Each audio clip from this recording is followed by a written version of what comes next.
Hi everyone, so this video is my my whole journey on rebuilding this military generator, which is an 804A 15 kW. So I'm gonna go and show you everything that I've done to make this thing work, which has been a lot of work, but it is up and running now. So I've looked all over YouTube and I've tried finding videos of people rebuilding these things and really going into depth about how these things run, how to operate these things. But, you know, I've never been able to find a video. So I thought, you know what? I think that'd be kind of a good topic to make one of these. So here we go. There it is.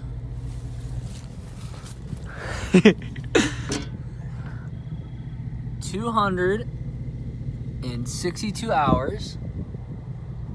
I mean, look at the control panel. It looks really clean. Like, other than all the writing on it, you know, the tires, there's no cracks on these tires at all. None. Inside of the engine, no oil anywhere. Nothing. It does not come with batteries, so I have to get them. But like look at them. The tires look brand new almost. Like barely any use on them. Like, those are expensive tires. They're not cheap. And even on this side, like, look at that. Look how clean that is. Literally nothing's wrong with this. Nothing. Just needs all it needs is a new contactor. That's it.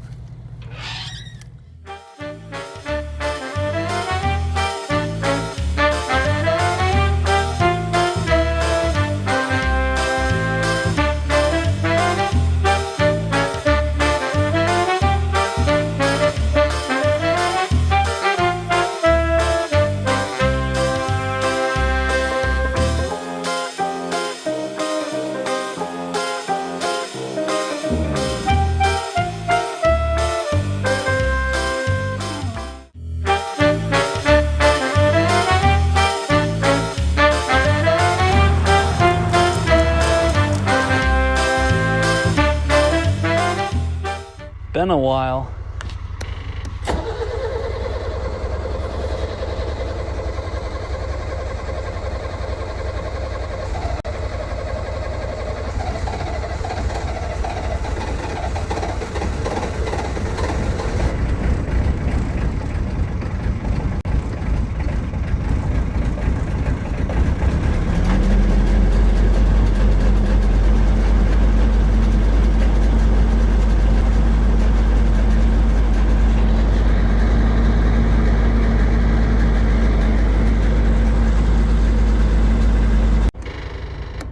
Oh yeah, not gonna use the glow plugs today.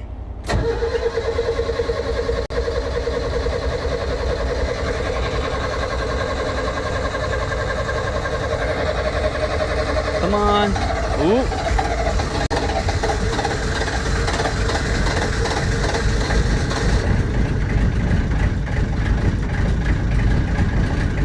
Come on, you can do it.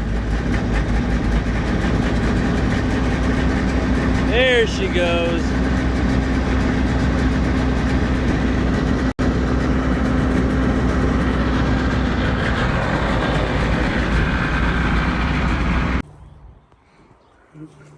All right, so got everything set up for putting it back together.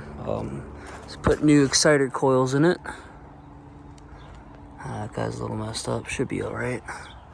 I had to heat this thing up really hot just to be able to pop it out, I guess. Drill another hole.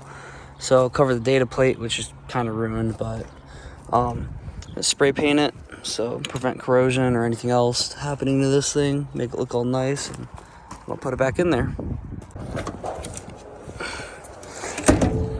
All right, this is the first startup in probably like 4 months, 5 months. Let's see what happens.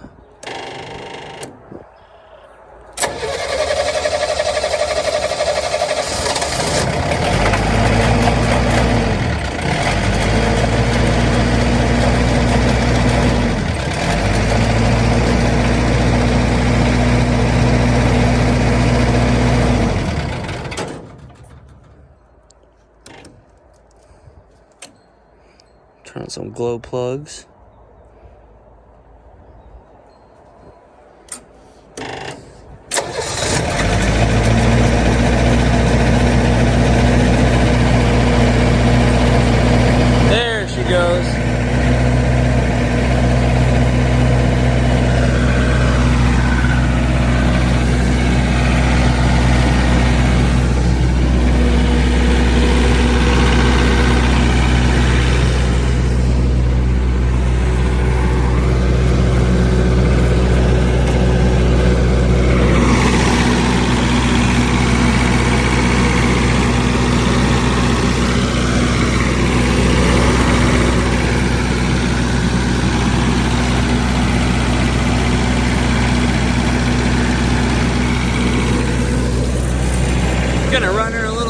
then I'll shut her off, throw the generator on, and call it a day.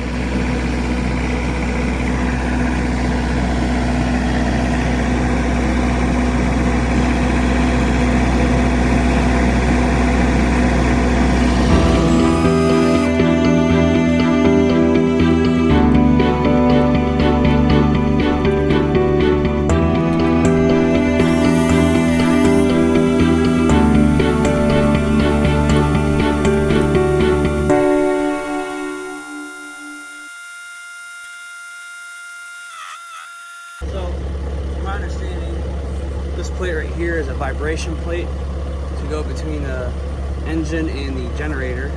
I guess harmonic vibration, I don't know. But it has two plates on it. I took one of them, left it with the generator head, and I left the other one on the engine to prevent rust and contaminations going onto it. So, putting it back on now.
Alright, let me show you what's going on here right now. So, it's really hard to lift this center rotating portion up in the air, especially when it weighs probably, I think, like 200 pounds. So, as you see, I use one strap on a fork with this Bobcat. And the other one, I use a ratchet strap up to here and around the back and down to that. That way I was able to actually align these bolts dead on, or dead center, and I had no issues with this. So I'm gonna continue doing what I'm doing. Just want to at least show you what's going on, how I was able to do this. Now I gotta get that guy on here. But first, before anything, I'll have to put the diode assembly on. I don't believe, maybe, I'd rather put it on later, because I'd rather not break it as I put it on. Oh, yeah. Actually, yeah, let's do that. We're gonna put this diode assembly on after the rest of it's together, and then the bearing, because that's how I broke the other one to begin with, was because I pulled it off and it snapped it as I was pulling it off. So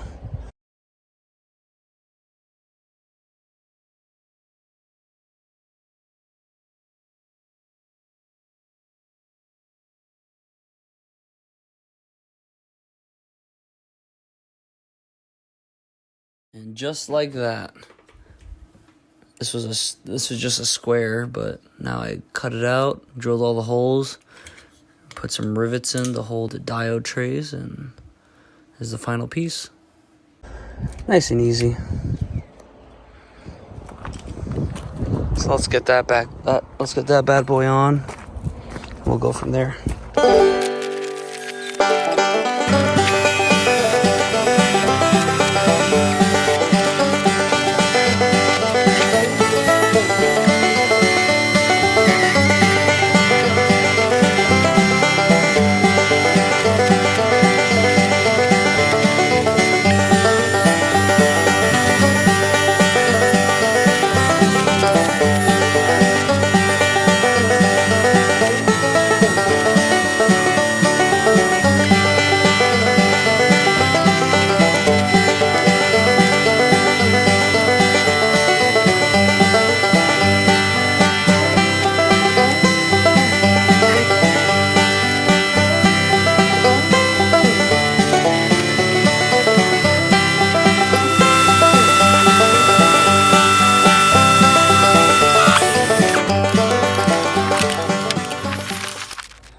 so I got the generator in.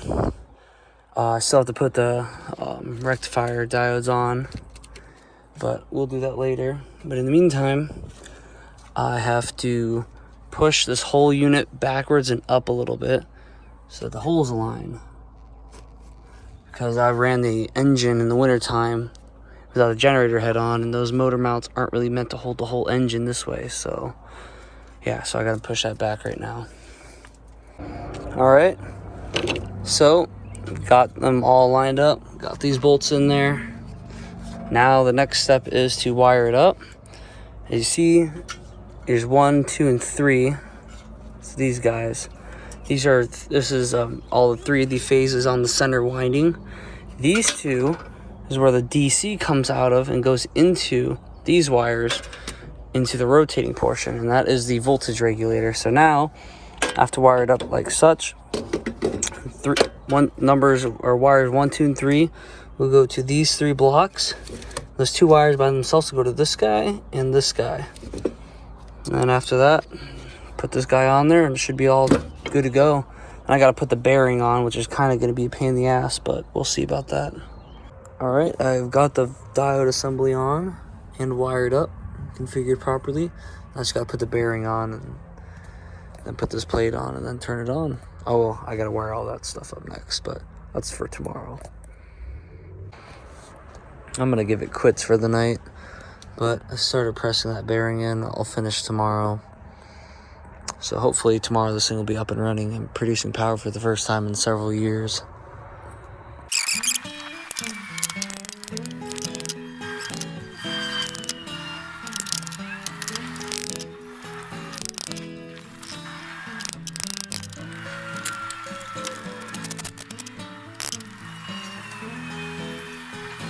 So the reason I want to lift this up just a smidge is because right now I believe the rotor is lying on the actual coils. So I want to lift it up just a little bit and then tighten it. I'm just going to use this regular old jack here. Just need to be lifted up just a little bit.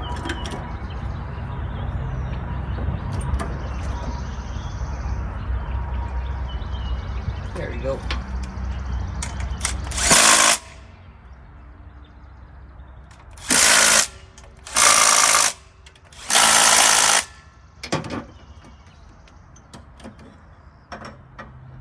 Beans. That's all it needed.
Three, two, one.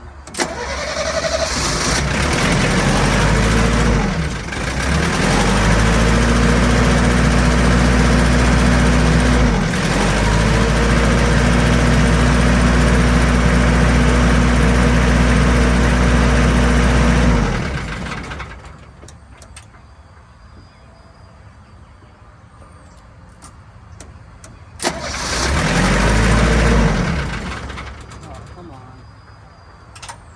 So what ended up failing on this generator, the second thing that failed on this, which probably could have caused the initial killing of my the exciter coils in the generator head, was the voltage regulator. As you see, it is no longer there anymore.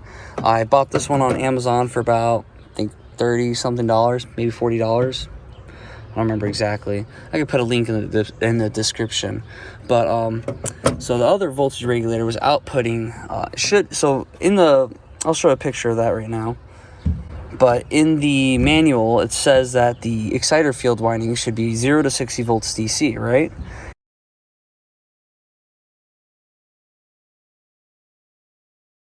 The other voltage regulator that was in here was outputting 240 volts DC, which was outputting, instead of 120 volts per leg, it was giving me 360 volts per leg, which is way too high, which ended up blowing one of the transformers on this, which is a potential transformer. I got a video on that too. So I had to rewire it with this voltage regulator, which there's a little bit of a diagram on the back, kind of tells you what goes where. And just wired it accordingly, adjust these little potentiometers. Had to put a new potentiometer on this because the other one was 20 kilo ohm and they needed 100 kilo ohm for a potentiometer. So now that I got it all wired up, and has actually a very stable voltage output. The only downside though of this voltage regulator, instead of using the original one, is that there's something called it's this transformer right here. It's called the droop current transformer. And what that was able to do was, you were able to synchronize this generator with the synchroscope and connect this to another generator and use this parallel receptacle to connect this to another generator. But the only downside of this this voltage regulator is that it does not have a input for a droop transformer. So if I were to, I could still synchronize it, but it could possibly fall out of sync because this thing isn't able to communicate with the other one, and it's not able to see the droop transformer to be able to adjust the voltage and all that stuff. So I could still do it, and if it ever falls out of sync, it has relays in here that are check relays that'll actually open up the main contactor, but no need to get into that. But anyway, so I was able to change it out and got proper voltage now.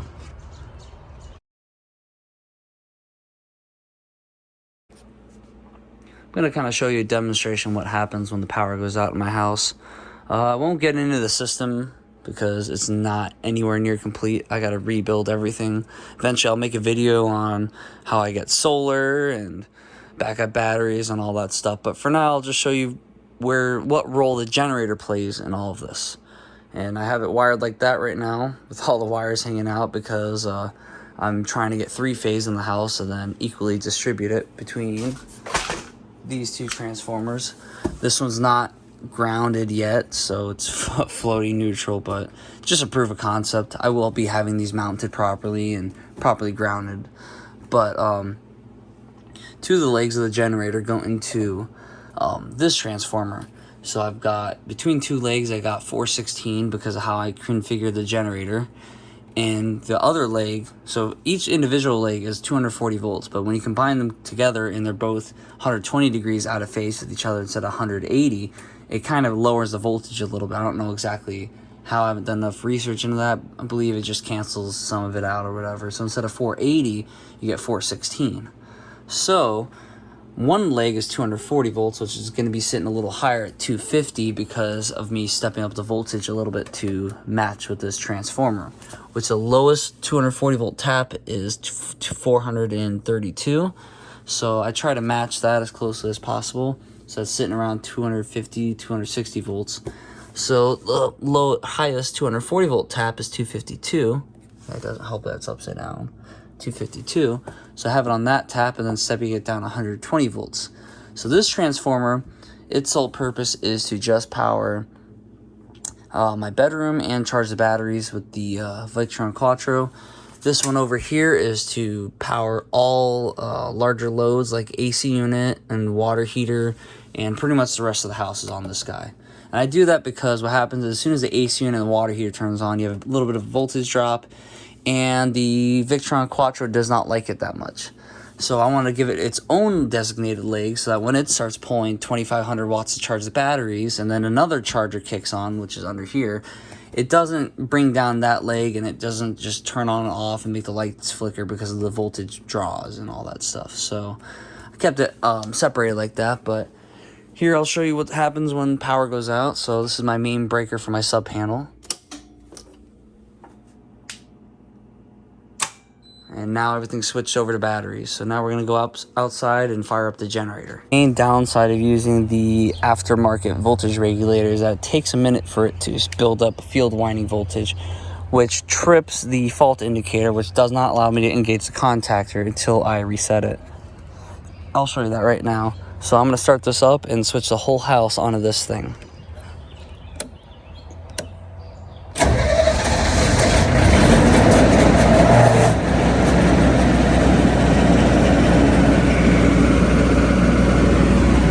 See how that comes on, just reset it. Now I'm able to, where the voltage is,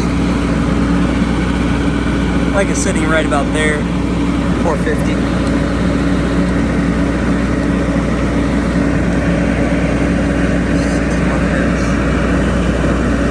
Alright, now I'm going to engage the main contactor. Let's just switch over the whole house. That should start climbing because my inverter will go on there and start charging the batteries. See, now the Quattro is charging the batteries at 26, 25 amps, 27 amps. Don't know where it is. 1500 watts. 1500 watts is what it's pushing into the batteries. See, there's no load on this yet, and it's 2 amps, but that's because of I'm pushing too much voltage into the transformer, but it handles it. So I'm going to switch now the whole house. As you see now, my indicator light is on, that the generator is on, grid is not on. So I'm going to switch the whole house over to the generator now. And there we go. Now everything's on the generator. Oops. So yeah, now everything's on the generator. And now my AC is going to turn on in a little bit, and I'll show that what it looks like. Alright, so I have my water heater and AC unit and the rest of the house on one transformer, which is 10 kVA, and this and my bedroom are on the 5 kVA one by themselves. So you see on this leg, it's pulling about 34 amps at 120 volts. And if I look at these legs, which are the 416, 19 amps, so a lot less current compared to these. That way need a lot thinner wire, so I'm using 8 gauge right now. Again, everything will be upgraded. Wanted to show you what's going on though with the waveform. So I got 4 lines here. This purple one is a little phase shifted because it is going to neutral instead of phase to phase. Now these two are the 2 legs of the generator. This yellow one right here is actually the output of this transformer, which would be the purple line one. So that's the output of it. So it just kind of shows you what sine waves are out of here. These are each, I think, 106 or 120 degrees out of phase of each other. If I had it configured right, this purple line would be right here, and it would look just exactly like a 3-phase line. But anyways, yeah, that's pretty much everything running on the generator right now. I'm going to switch everything back to the grid in a minute.